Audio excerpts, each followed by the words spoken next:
इस वीडियो में हम ये देखने वाले हैं कि अगर आप स्टैक का इम्प्लीमेंटेशन वेरिएबल्स के साथ करना चाहते हैं तो आप जो अपने फंक्शंस होंगे उनको किस तरीके से डिज़ाइन करें।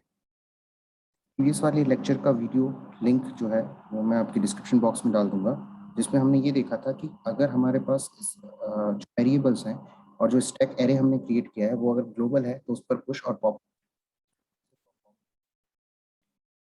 इस वीडियो लेक्चर के अंदर अगर हम बात करें तो यहाँ पे मैंने कुछ कोड पहले से लिखा है, जिसमें अगर हम बात करें तो सबसे पहले हमने दो हेडर फाइल्स को इंक्लूड किया है, #include stdio.h और #include_process.h। इसके बाद हमने कुछ वेरिएबल्स क्रिएट किए हैं जो कि मेन के अंदर है। प्रीवियस वीडियो लेक्चर में इस स्टैक और टॉप को हमने ग्लोबल वेरिएबल्स के तौर पर डिक्लेयर किया था। यहाँ पे हम इनको लोकल वेरिएबल्स के तौर पे मेन के अंदर डिस्कस कर रहे हैं।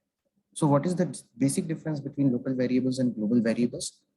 अगर प्रोग्रामिंग के अंदर देखा जाए तो लोकल वेरिएबल्स और ग्लोबल वेरिएबल्स के बीच में जो बेसिक डिफरेंस है वो ये है कि global variables throughout the program हर एक फंक्शन के अंदर एक्सेसिबल रहते हैं, वेयरएज लोकल वेरिएबल्स जिस फंक्शन के अंदर उन्हें डिक्लेयर किया गया है उसी फंक्शन के अंदर एक्सेसिबल रहते हैं, यानी उनकी लाइफलाइन जो होती है और उनकी विजिबिलिटी जो होती है वो उनके ब्लॉक के अंदर रहती है। कहने का मतलब, अगर हम स्टैक और टॉप के बारे में बात करें तो उनकी विजिबिलिटी और स्कोप जो रहेगा वो मेन फंक्शन के अंदर ही रहेगा, कोई और फंक्शन इनको एक्सेस नहीं कर सकता।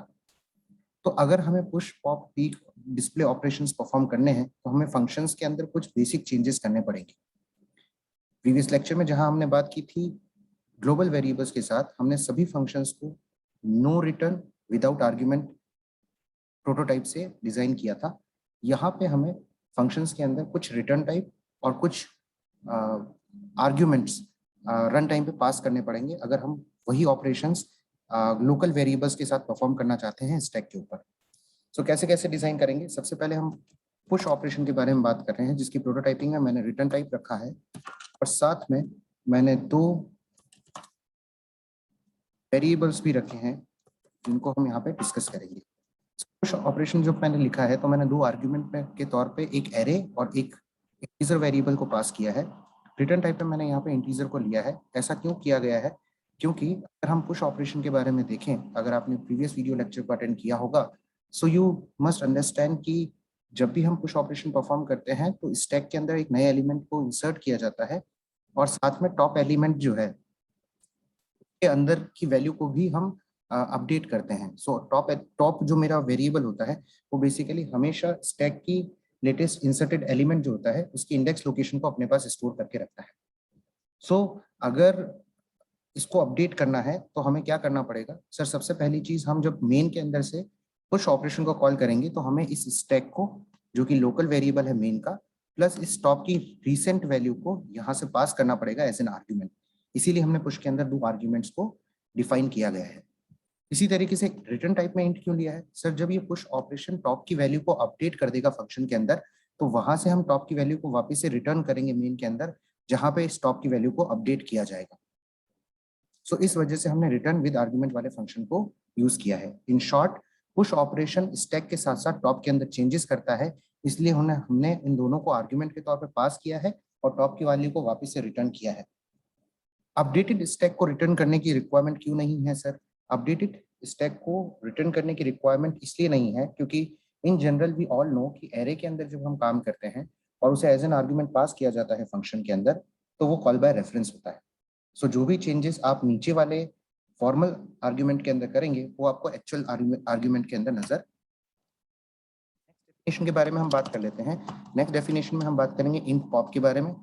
जब भी आप कोई एलिमेंट डिलीट करना चाहते हैं किसी स्टैक के अंदर से, तब अगेन आपको दो चीजों की रिक्वायरमेंट है। एक, लेटेस्ट टॉप की वैल्यू क्या है ताकि मैं चेक करके बता सकूं अंडरफ्लो की कंडीशन तो नहीं है।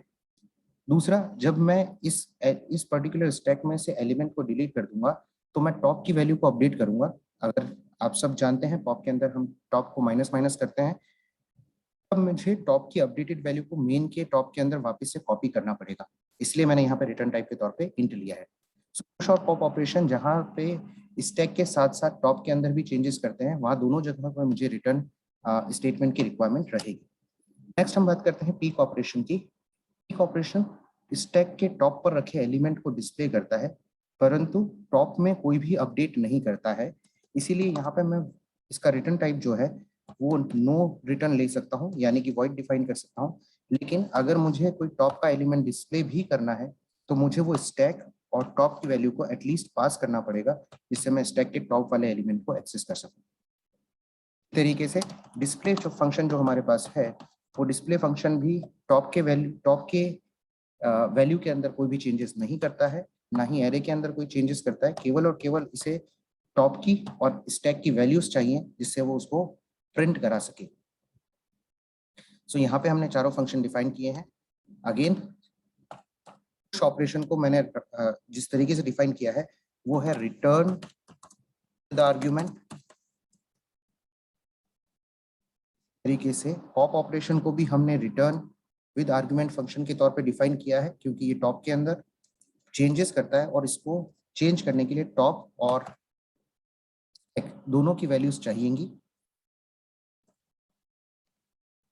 ऑपरेशन को हमने no return with argument function के तौर पे डिक्लेयर किया है, क्योंकि यहाँ पे टॉप की वैल्यू में कोई भी चेंज नहीं हो रहा है। और इसी तरीके से पीक ऑपरेशन, डिस्प्ले ऑपरेशन के बारे में अगर बात करेंगे तो again no return with argument वाले फंक्शन हमने यहाँ पे चलते हैं और सबसे पहले इनकी डेफिनेशंस को डिजाइन करते हैं। मेन के अंदर यहाँ पे स्विच केस का एक कोड लिखा गया है जिसमें हम फंक्शंस को कॉल करेंगे। इस पर्टिकुलर कोड के बारे में हम थोड़ी सी देर बाद डिस्कस करेंगे जब हम हमारी डेफिनेशंस को यहाँ पे कंप्लीट।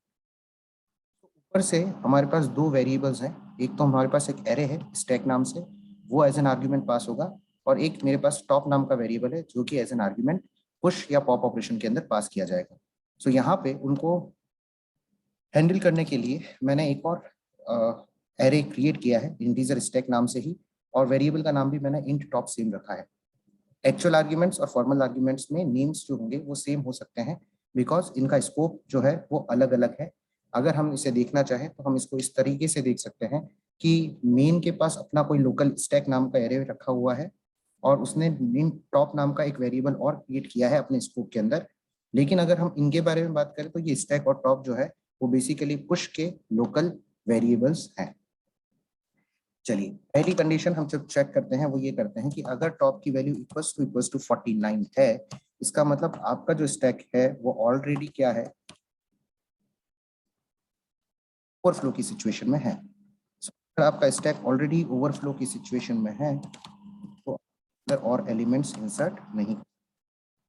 लेकिन अगर ऐसा नहीं है हमें क्या क्या करना है, हम ऑपरेशंस देख लेते हैं।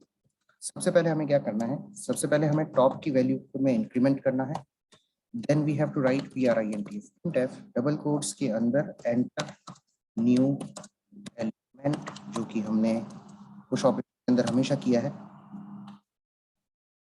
एलिमेंट को हम कहाँ स्टोर करने वाले हैं, स्कैनफ डबल डी के बाद हम m% ऑफ टॉप ऊपर हम यहाँ पे क्या करने वाले, और जब ये ऑपरेशंस परफॉर्म कर दिए जाएंगे तो हम रिटर्न करेंगे टॉप को यहाँ से, क्योंकि अभी जो टॉप की प्रीवियस वैल्यू जब आप लेके आए थे इस फंक्शन को एग्जीक्यूट करने से पहले, उसमें एक का इंक्रीमेंट आपने कर दिया है। तो जो भी अपडेटेड वैल्यू है वो मैंने यहाँ से रिटर्न की है, जो कि जहां पे भी इस फंक्शन को मेन के अंदर कॉल किया जाएगा वहां पे रिटर्न कर दी जाएगी।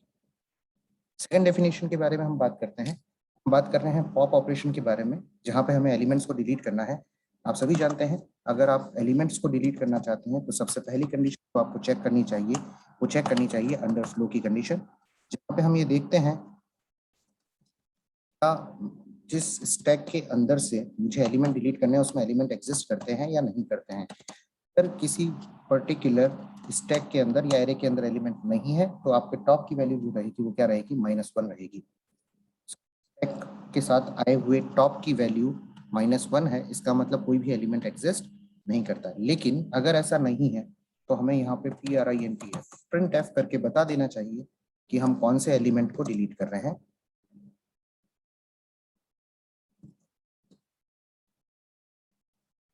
साथ ही में किया और टॉप को हमने कर दिया है माइनस, और क्योंकि अभी आपने टॉप की वैल्यू को अपडेट किया है, टॉप की वैल्यू को रिटर्न कर देना चाहिए, वापस मेन के अंदर अपडेट हो जाएगा। पिक की डेफिनेशन लिखते वक्त अगेन हमें पता है कि हमें एक तो अंडरफ्लो की सिचुएशन को चेक करना है। सो हमने यहाँ से अंडरफ्लो की सिचुएशन को कॉपी किया, फ्लो प्रिंटफ अगर ऐसा नहीं है तो हमें सिंपली केवल और केवल स्टैक के टॉप पे रखी हुई वैल्यू को क्या करना है, प्रिंट। हम क्या लिखेंगे, printf double quotes D is of the, हमने प्रिंट किया है। हम एलिमेंट को प्रिंट कर देते हैं कि टॉप पर अभी कौन सा एलिमेंट हमें दिखाई दे रहा है, और इस तरीके से हमारी पीक की डेफिनेशन जो है वो कंप्लीट होती है।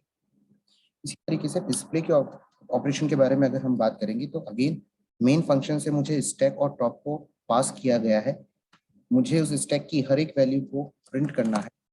वेरिएबल डिक्लेयर कर देते हैं लूप चलाने के लिए। सेम सिचुएशन होगी, हम चेक करेंगे कि इफ टॉप इक्वल्स टू -1 है, we will say underflow, और अगर ऐसा नहीं है तो हमें लूप चला करके सारे एलिमेंट्स को प्रिंट करना है। हम यहाँ पे लूप को डिजाइन करने वाले हैं for i equals to top less than greater than equals to 0, i को हमें करना है -1। हम एलिमेंट्स को प्रिंट एफ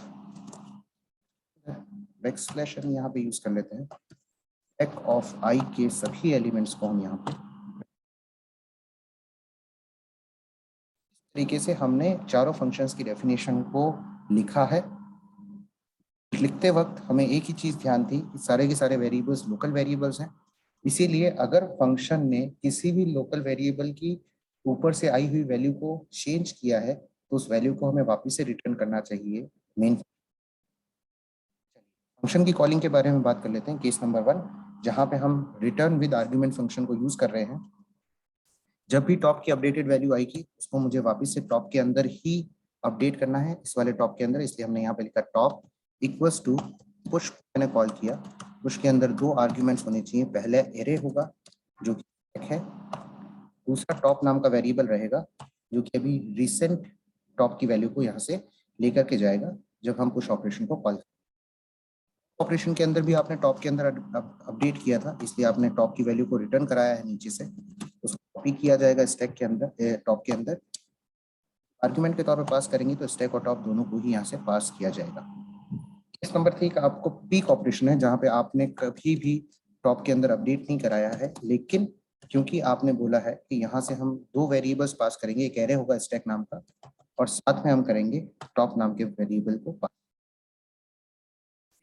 अगर हम डिस्प्ले के बारे में बात करें तो डिस्प्ले फंक्शन भी 2 आर्ग्यूमेंट्स की डिमांड करता है, एक एरे जो कि हम स्टैक के तौर पे पास कर रहे हैं और एक वेरिएबल जो कि बताएगा कि अभी लेटेस्ट इंसर्टेड एलिमेंट कौन सी इंडेक्स लोकेशन में है। केस 5 इज एग्जिट, जिसमें हम समझते हैं कि हमें एग्जिट 0 लिख देना चाहिए, ये लाइब्रेरी फंक्शन है और stdlib.h और process.j के अंदर डिफाइंड है। अगर आप इसको यूज करना चाहते हैं तो आप stdio.h या process.h को हेडर फाइल को stdlib.h या process.h हेडर फाइल को यहाँ पे यूज कर। इस तरीके से हमने हमारे पूरे फंक्शन को डिजाइन किया है। इससे पहले वाले वीडियो में और इस वीडियो में केवल एक डिफरेंस है, पहले वाले वीडियो में हम ग्लोबल वेरिएबल्स के साथ ये काम कर रहे थे, यहाँ पर हम लोकल वेरिएबल्स के साथ इस काम को कर रहे हैं। तो लोकल वेरिएबल्स के साथ आप कुछ इस तरीके से काम करेंगे। चलिए हम इस प्रोग्राम को एग्जीक्यूट कराते हैं।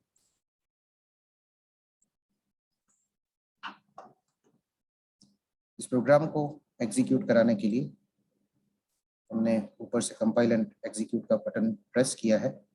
देखिए ध्यान से, आपके पास 4 ऑप्शंस अवेलेबल हैं। पहले ऑप्शन में आपने पुश किया, 10 एलिमेंट आपने इंसर्ट किया है, पहला एलिमेंट 10 के तौर पे आपने इंसर्ट किया, अगेन पुश ऑपरेशन 20 इंसर्ट किया है और ऑपरेशंस परफॉर्म करते हैं। लेट्स सी कि पीक पे हमारा कौन सा एलिमेंट है। सो थर्ड अगर आप देखेंगे तो 20 is at the top of the stack, यानी कि ये बहुत सही तरीके से काम कर रहा है। डिस्प्ले को लगाते हैं, 20 और 10 दोनों ही एलिमेंट्स आपको नजर आएंगे। सेकंड नंबर ऑप्शन पॉप अगर आपने किया है तो 20 deleted. Second number option pop अगर आपने किया है तो 10 इज डिलीटेड।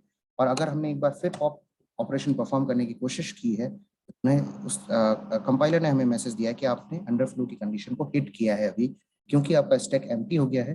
2 एलिमेंट जो आपने पुश करके स्टैक के अंदर इंसर्ट किए थे वो दोनों के दोनों एलिमेंट्स आपने डिलीट कर दिए। इस तरीके से अगर आप देखें तो ये सारे ऑपरेशंस को हमने लोकल वेरिएबल्स के साथ स्टैक के ऊपर परफॉर्म किया। होप कि वीडियो लेक्चर आपको समझ में आया होगा। किसी किसी भी तरीके के कन्फ्यूजन के लिए, या अगर आपको लगता है कि इस कंसेप्ट में आपको कोई प्रॉब्लम है तो आप मुझे मेल कर सकते हैं। मेरी मेल आईडी ऑलरेडी मेरे चैनल पे डिफाइंड है।